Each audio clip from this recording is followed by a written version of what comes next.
아멘. 영광의 박수를 주님께 돌리십시다. 오늘 설교 제목을 하나님의 일을 위해 세운 일꾼 이렇게 정해봤습니다. 우리는 하나님의 일을 위해 세운 일꾼들입니다. 따라합시다. 하나님을 일을 위해 세운 일꾼이 됩시다. 어떤 사람이 강철왕 앤드루 카네기에게 물었습니다. 오늘 당신의 회사가 망한다고 하면 어떤 준비를 하고 계십니까? 그러자 카네기가 이런 대답을 했어요. 공장이 불타고 회사가 망해도 나는 아무 걱정이 없습니다. 지금 가장 중요한 것은 나와 함께 일하는 참모들이 나를 떠나지 않는다면 나는 다시 회사를 일으킬 수 있습니다. 내게 있어서 준비된 참모들이 있습니다. 이렇게 이야기하더라는 거죠. 카네기는 사람의 중요성에 대해서 알고 있었던 것입니다. 예수님도 3년간 공생을 하면서 수많은 사람을 만났는데 가장 집중한 사람들이 있었습니다. 누구냐면 12 제자입니다. 그들을 소중히 여기셨어요. 그들은 글도 모르는 사람도 있었고 어쩌면 사회에서 뒤떨어진 사람들이었지만 예수님은 그들을 귀하고 소중하게 여겼습니다. 그들에게 가르친 메시지의 핵심은 뭐냐면 제자가 되라는 것입니다. 진정한 주님의 제자가 되어 하나의 미랄처럼 살기를 원했지만 그들은 주님의 수준에 맞추지 못했어요. 그러나 마가의 다락방에 성령의 강림이 있은 후에 이들은 진정한 주님의 제자로 탈바꿈됩니다. 예수님의 사람들이 된 것이죠. 성령을 받고 이들이 세운 것이 뭐냐? 교회입니다. 교회는 건물이 아니라고 늘 제가 가르치고 있죠. 이것은 교회가 아닙니다. 이곳은 예배당입니다. 교회는 교회에 속한 예배당이죠. 교회라는 건 크게는 이렇게 우리가 외형적인 걸 이야기하지만 가장 중심의 교회의 축은 무엇이냐? 사람입니다. 교회는 세상에서 끄집어내어 온 구원받은 백성이라는 의미를 가지고 있습니다. 그래서 우리의 모임이 실질적인 교회입니다. 우리 성도들의 모임이 교회라는 거죠. 그런데 사람들이 모이면 문제가 생깁니다. 그건 교회도 마찬가지입니다. 문제가 생기는 것은 사람 자체가 문제가 있기 때문이죠. 문제 있는 사람들이 있는가 하면 또 그 문제를 해결하는 사람들이 있습니다. 교회는 이 문제와 문제 있는 사람들을 감당하기 위해서 일꾼을 세운 것입니다. 오늘 우리도 하나님께서 교회를 책임지고 그 문제를 해결하고 그 감당할 일꾼으로 우리를 부르시고 계신 줄 믿습니다. 하나님이 우리를 그렇게 사용하시려는 목적을 가지고 있습니다. 이걸 우리는 기억을 해야 합니다. 그래서 그 목적대로 사용되는 성도들 되어지시기를 소원합니다.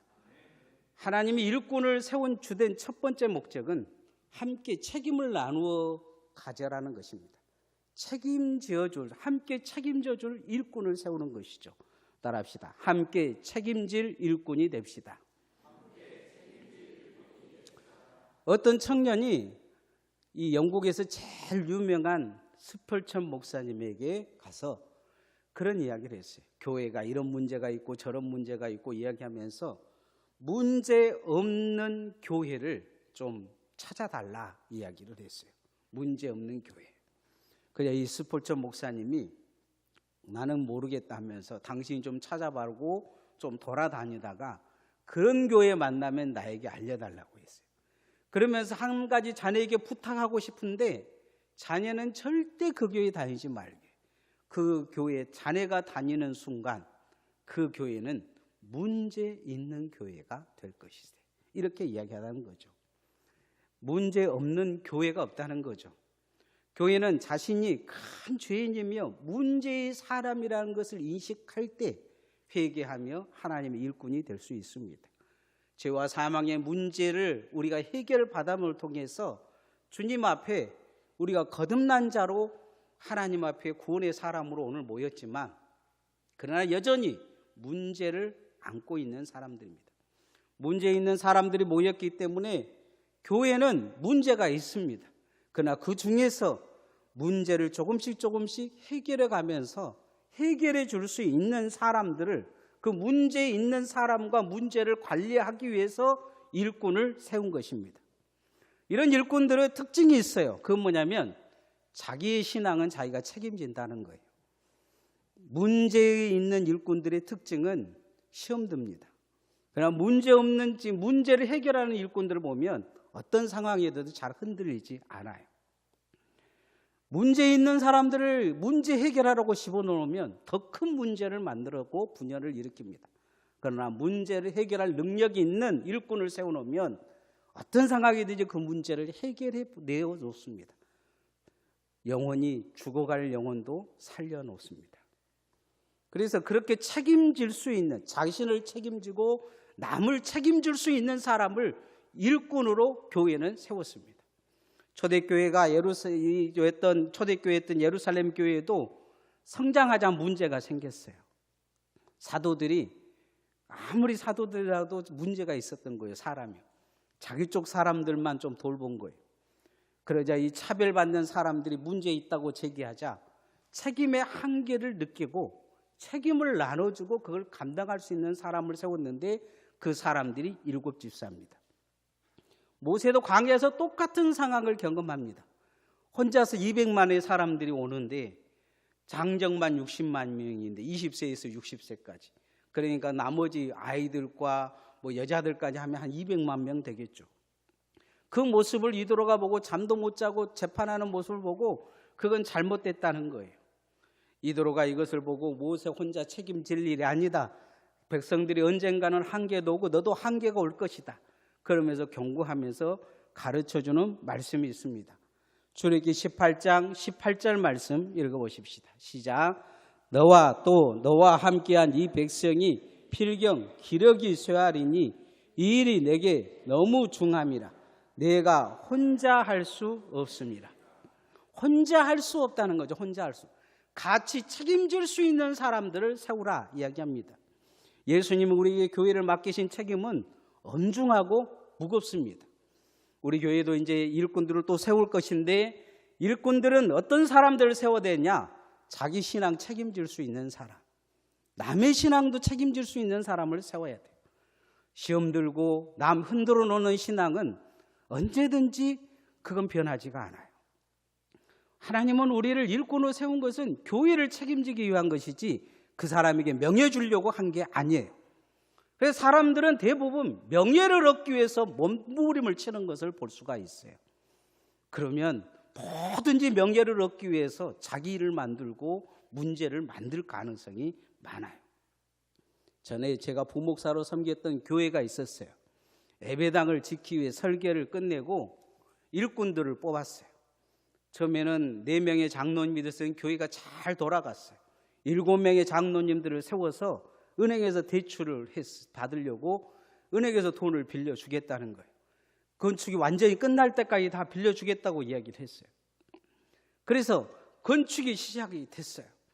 그리고 건축은 이제 설계를 하려고 하고 은행에서 대출을 받으려고 하는데 새로 뽑힌 장로님들이 장로님 되기 전에는 건축하자더니 장로 되고 나서 건축을 싫어하는 거예요. 인감을 가지고 도장을 찍으면 그게 무너지면 2천만 원 정도가 손해를 봐요. 내가 책임을 져야 돼요. 교회가 무너지면. 그런데 그 2천만 원이 책임지기가 싫어가지고 도장을 안 찍었어요. 그리고 시간이 뒤로 미뤄진 거죠. 미뤄지고 1년 지나고 나서 우리 조병근 장로님이 잘 아실 거예요. 철근 파동이 일어난 거예요. 갑자기 철근이 500원짜리가 100원이 되고 그냥 2배, 3배로 막 튀기 시작했어요. 그러니까 모든 자재가 튀기 시작한 거예요. 건축비가 3배로 올랐어요. 그리고 그분들은 교회를 다 떠났어요. 그리고 밖에서 뭐라고 하냐면 떠나서 교회가 망한다고 소문을 내서 안에 있는 교인들을 다 흔들어 놨어요. 그렇게 그 교회는 18년이 지났어요. 아직도 빚더미에 앉아 있어요. 그러나 교회는 무너지지 않고 그 건축이 집비가 3배가 올랐는데도 그 건축을 끝내고 지금 버티고 있어요. 그때 일꾼들을 잘 세웠다면, 그분들이 정말 마음으로 책임질 생각을 갖고 일꾼이 됐다면, 제가 떠날 때 교인들이 헌금한 것이 150여 개였어요. 은행에서 빌려주고 건축 맞추면 150이면 된다고 했어요. 그런데 300억에서 한 400억 정도 들어갔어요. 7명이 결단을 안 해서 책임질 일꾼을 세우지 못한 거예요. 자기 목적에 맞지 않으니까 도망가 버린 거죠. 우리가 신앙에 정말 중요한 게 있어요. 교회는 일꾼을 세우는데 책임질 일꾼을 세우는 거예요. 우리 교회는 건축 앞으로 할 일이 없어요. 걱정 안 하셔도 돼요. 그러나 중요한 것은 더 크게 책임져야 될 일이 있을지 몰라요. 그런데 책임져야 될 때 도망가 버린다면 그건 기둥이 아니죠. 하나님이 우리를 책임질 일꾼으로 세웠다는 것을 기억하고, 여러분이 장로로, 집사로, 권사로 부름을 받았다면 목사인 저도 마찬가지고 책임 감당해야 될 줄 믿습니다. 끝까지 그 책임을 감당하고 동행할 일꾼을 하나님은 세우라고 요구하고 계신 거죠. 이런 사람이 주님이 쓰실 충성된 일꾼이라고 부름을 받을 수 있습니다. 따라합시다. 주님이 쓰실 충성된 일꾼이 됩시다. 6.25 전쟁 때 미국 교회들이 한국 교회를 돕기 위해서 엄청난 구호 물자를 보냈습니다. 한국 교회 빵이 10개 필요하면 12개를 보냈어요. 2개를 더해서. 이유는 한국 교회 목사들과 성도들이 너무 착해가지고 10개를 보내면 자기들 것은 못 먹고 마구잡이로 나눠주는 거예요. 그걸 미국 선교사가 보고 미국 선교부에 보고를 했어요. 이들은 굶어도 나눠주고 있다. 그러니까 그들을 이 한국 교회를 위해서 2개를 더 주고 10개를 나눠주게 한 거예요. 한국 교회를 보면서 미국 교회가 생각한 것은 충성되었다는 거예요. 하나님의 일에 충성되이 그 일을 감당하고 있다는 거예요. 다른 전 세계 나라들의 구호 물자를 10개 보내면 8개는 힘 있는 사람들, 권력 있는 사람들이 착복해요. 그리고 2개 정도 나눠줍니다. 우리나라가 적십자로 이렇게 북한에 보내면 거의 1개나 저 밑에 있는 서민층에게 갈까, 나머지는 다 평양 있는 권력자들이 입안에서 그냥 그렇게 거의 머물다가 많은 수준이 됩니다. 그런데 6.25 동란 한국교회는 10개를 보내면 10개를 가난한 자들에게 다 쓴 충성하고 칭찬받는 교회였다는 거예요. 한국교회 일꾼들을 선교사들은 정말로 칭찬했어요. 정말로 주님을 위해 사는 사람들이다. 초대교회 일꾼들도 일꾼을 세울 때 기도와 성령 충만을 요구하지만은 가장 중요한 게 있어요. 기도하고 예배하고 성경 많이 알고 뭐 부활의 증인이 되고 이것도 중요하지만 그 모든 것이 마지막에 결론이 무슨 말이냐면 칭찬받는 사람이라고 이야기하고 있어요. 그게 칭찬을 받냐는 거예요. 교회 와서 열심히 기도하는데 사람들이 그 삶을 칭찬하는 거예요. 교회에서 충성하는데 칭찬하는 거예요. 그 사람이 일꾼 세우면 사람들이 뒤에서 박수치고 칭찬하냐는 거예요. 사도행전 6장 3절 말씀에 보면 성령과 지혜가 충만하여 칭찬받는 사람이라고 이야기하고 있어요. 칭찬받는 사람. 오늘 이도로에게도 모세가 일꾼을 세우는 기준이 있어요. 하나님과 세상 사람들에게 하나님 앞에 정직하고 세상 사람들 보기에 정직하고 그가 천부장 백부장으로 세울 만한 사람을 세우라고 해요. 출애굽기 18장 21절 말씀 읽어보십시다. 시작. 너는 또 온 백성 가운데서 능력 있는 사람들 곧 하나님을 두려워하며 진실하며 불의한 이익을 미워하는 자를 살펴서 백성 위에 세워 천부장과 백부장과 50부장과 10부장을 삼아 살펴보라는 거예요. 살펴서 세우라는 거예요. 우리 하나님이 여러분을 살펴서 세우고 계셔요. 하나님을 알고 계셔요. 누구는 알고 계신다고요? 하나님은 알고 계셔요. 하나님이 세워가실 줄 믿습니다. 어떤 사람? 하나님이 칭찬할 만한 사람. 교회인들이 저 사람은 칭찬할 만한 사람. 1000부장, 100부장, 50부장, 10부장을 세우라고 그랬는데 능력 있는 것도 중요하지만 더 중요한 게 있어요. 그건 뭐냐면 칭찬받는 사람이라는 거예요. 바울 서신서에도 제시한 일꾼들의 특징이 있어요. 그건 뭐냐면 사람들이 칭찬할 만한 사람을 세우라고 요구하고 있어요. 누군가 부끄러운 사람은 세우지 말라는 거예요. 요한 3서에도 조심해야 될 일꾼에 대해서 이야기가 나와요. 디오도레바라는 일꾼입니다. 당시에 목회자들이 이렇게 지나가는 나그네 목회자들이 있으면 교회가 그분을 초청해서 좀 대접하고 그러려면 이 디오도레바가 나서서 반대를 했어요. 왜 우리 돈 가지고 선교하느냐. 어느 교회는 같은 경우에는 선교원금 밖에다 보낸 거 가지고 난리를 치는 교인이 있다고 해요. 우리가 헌금한 거 우리가 써서 먹고 우리가 잘 먹고 우리가 교인들 그냥 돌봐야지 하면서. 그런데 이 드로베 같은 사람들의 특징이 있어요. 남이 섬기는 것도 못하게 해요. 그리고 시기하고 드로베의 특징은 뭐냐면 자리를 탐한다는 거예요. 이 자리 저 자리 내 자리 생각하고 높은 자리 사람들한테 인정받는 자리 이런 자리만 생각하고 사는 사람이라고 드로베는 이에 대해서 요한사도는 이 사람 조심하라 이렇게 이야기하고 있어요. 이 사람 조심하라. 반대로 칭찬받는 사람이 있어요. 데메드로라는 사람이. 이 사람은 이렇게 이야기하고 있어요. 교회의 지도자들도 그 교회의 성도들도 믿지 않는 이방인들도 이 사람을 뭐라고 이야기하면 칭찬받는 믿음의 사람이다. 그러면서 칭찬한다는 거예요. 칭찬해. 목사들도 모이면 그 교회 그 장로님 정말 좋습니다 하고 칭찬하더라는 거예요. 그리고 교인들이 모이면 우리 교회에 누구 이야기하더라는 거예요. 세상 사람들 보면 만나면 당신 교회 누구 다니죠? 내가 그 사람 정말로 예수 믿는 사람을 인정합니다. 이 데메드로는 그렇게 칭찬받더라는 거예요.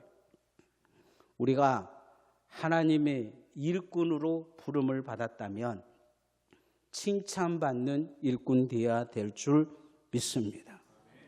하나님에게 칭찬받고 교회에 칭찬받고 또 세상 사람들이 여러분을 칭찬하는 그런 일꾼 되어지기를 소원합니다. 그렇게 칭찬받는 믿음으로 하나님께 귀하게 쓰임받으면 정말로 주님이 필요한 동역자가 됩니다. 하나님의 일꾼은 교회가 필요로 하는 동역자입니다. 따라합시다. 교회가 필요로 하는 동역자가 됩시다. 초대교회가 성장하면서 아주 중요한 역할을 맡은 사람을 하나 세웁니다. 이 사람은 12사도에도 들어가지는 못했어요. 그래서 특별히 그래도 이 사람이 정말로 중요하다고 생각한 거예요. 그가 누구냐면 바나바입니다. 바나바는 요셉이라는 이름을 가지고 있었는데 그 요셉이라는 이름을 쓰지 않고 특별한 직책을 줬어요. 바나바라고. 위로하는 직책이에요. 위로하는 직책. 요즘으로 말하면 신방 전도사예요. 그래서 이 바나바에게 그 직책을 준 이유가 있어요. 그건 뭐냐면 문제 있는 사람, 시험 든 사람을 바나바에게 붙여주면 회복을 시킨 거예요. 낙심한 사람을 일으킨 거예요. 바나바가 세운 대표적인 인물이 누구냐? 바로 이방인의 사도가 됐던 바울이에요. 그리고 자기 조카 마가복음을 쓴 마가예요. 바울은 예루살렘 교회에서 꺼리는 사람이었어요. 버린 사람이에요. 버린. 바울만 나타나면 사람들이 욕하고 왕따시키고 그러니까 고향에 가가지고 8년간 숨어있던 사람이에요. 그런데 바나바가 고향으로 찾아가서 그를 설득해서 데리고 와요. 그 또 마가는 어떤 사람이냐? 그렇게 버림받아가 세워놓은 바울이 제일 싫어한 사람이 누구냐? 마가였어요. 마가는 선교하다가 도망와 버렸기 때문에 나는 마가가 가면 나는 안 간다 하고 바나바하고 싸웠어요. 그래도 바울은 이제 다 컸으니까 네 알아서 가라 하고 덜 큰 마가를 데리고 바나바는 선교행을 떠나서 나중에 이 마가를 일꾼으로 세워요. 바나바가 이들을 자신의 동역자로 세운 게 아니고 하나님의 동역자로 세웁니다. 바울도 사도라고 이방인의 사도로 부름을 받았지만 자기의 자리를 내어주고 바울을 세웁니다.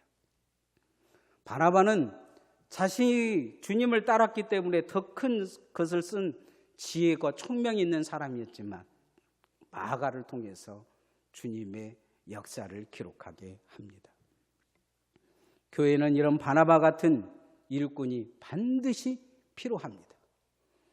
자리를 탐하지 않고 자기 자신 자리라도 내어줄 수 있고 정말 무엇이 평안을 위한 것이냐, 사람을 세워가는 것인가를 알고 사람 살리는 데 자신의 모든 걸 내어줄 수 있는 일꾼이 필요합니다. 이도로는 모세에게 그런 동역자들을 세워 공동체의 체계를 이루라 이야기를 합니다. 바나바가 안디옥 교회를 보면 정말 문제 있는 사람들만 싹 긁어 모아서 그들을 일꾼 세우고 교회의 체계를 만듭니다. 18장 22절 말씀 읽어보십시다. 시작. 그들이 때를 따라 백성을 재판하게 하라. 그 일은 모두 내게 가져갈 것이요 작은 일은 모두 그들이 스스로 재판할 것이니 그리하면 그들이 너와 함께 담당할 것인즉 이 일이 내게 쉬우리라. 그들에게 맡기라는 거예요. 그들에게 맡기라. 바나바가 가장 잘했던 것은 바로 이 맡기는 것입니다. 이도로가 모세에게 지금 동역자 1000부장, 100부장, 이 50부장들을 세워서 10부장한테 일을 맡기라고 이야기를 하고 있어요. 동역자를 세우라는 것이죠. 그런데 잘 세워야 된다고 해요. 막 끝절에 보면 그렇게 세우면 일이 내게 쉬우리라 이렇게 이야기하고 있어요. 하나님이 교회의 일을 쉽게 하기 위해서 일꾼을 세운 것입니다. 그러나 교회가 사람을 잘못 세우면 일이 줄어드는커녕 공동체가 혼란에 빠집니다.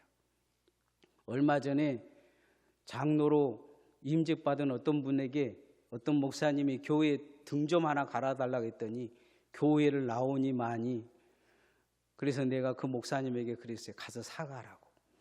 사과하니까 교회 나왔다고 해요. 교회 평생 이제 제가 늘 그분에게 그런 이야기 했어요. 은퇴할 때까지 사과하고 살아야 될지 몰라. 교회를 내보내려고 하면 사과 안 해도 되지만 그래도 양이니까 데리고 있어야 되니까 품어야 되니까 교회를 쉽게 가려고 일이 쉽게 하려고 일꾼 세웠는데 이제 어른이 하나 생긴 거죠. 어른이. 교회를 사람 잘못 세우면 정말로 공동체가 힘들 수 있어요. 모세도 이것을 경험한죠.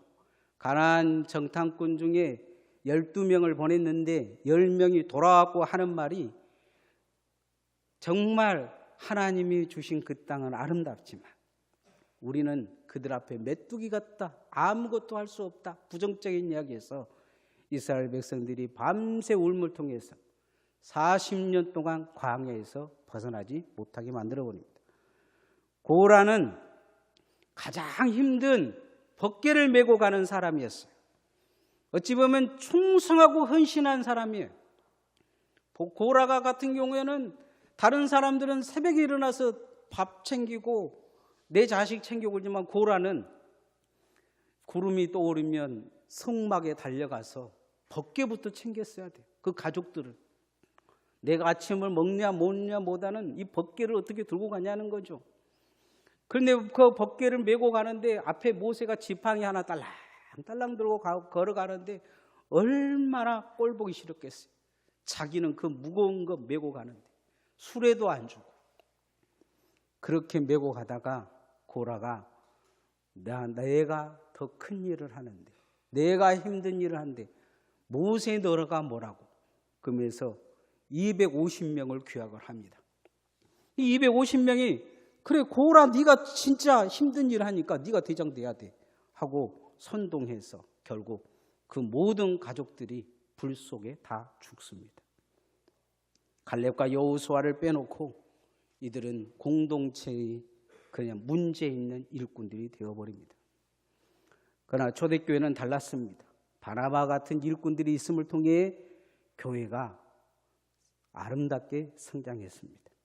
성경에 초대교회에 대해서 말씀이 흥황했다 이야기를 합니다. 사람을 잘 세우면 교회가 살아납니다. 사람을 잘못 세우면 교회가 죽습니다. 교회가 살아나면 말씀이 살아납니다. 교회가 죽으면 말씀도 죽고 기도도 죽습니다. 말씀이 살아나면 생명의 생수가 세상에 흘러서 많은 사람들이 주님 앞으로 돌아오게 될 것입니다. 오늘 우리가 중요합니다. 우리가 과연 바나바와 같은 일꾼이 되어져서 주님이 필요한 자가 되어지느냐, 아니면 주님의 골칫거리가 되어지느냐, 그건 여러분의 마음의 결단입니다. 주님이 필요로 하는 일꾼 되어지기를 소원합니다. 하나님의 교회의 일꾼을 세우는 목적은 개인의 명예를 위해서 세우는 것은 아닙니다. 명예를 세우려고 하면 앞에다 명예 붙여줍니다. 그러나 일꾼은 책임질 일꾼을 세우는 것입니다. 자기 자신의 신앙도 책임 못 져서 흔들리면 안 됩니다. 누구를 책임지겠다는 것입니까? 하나님은 함께 책임질 사람을 세우는 것이죠. 그렇게 주님이 쓰실 일꾼은 주님에게 충성한 일꾼이고 정말로 주님의 사람이어야 됩니다. 그리고 칭찬받는 일꾼이 되어야 합니다. 무엇으로 칭찬받을 것이냐, 무엇으로 충성할 것이냐, 칭찬받는 일에 충성해야 합니다. 그리고 가장 중요한 것, 교회가 필요한 일꾼이 되어야 합니다. 그것이 바로 동역자입니다. 다른 사람보다 가장 중요한 것, 함께 갈 수 있는 일꾼, 그 주님이 찾는 일꾼이 여러분 되어지기를 소원합니다. 찬양하십시다.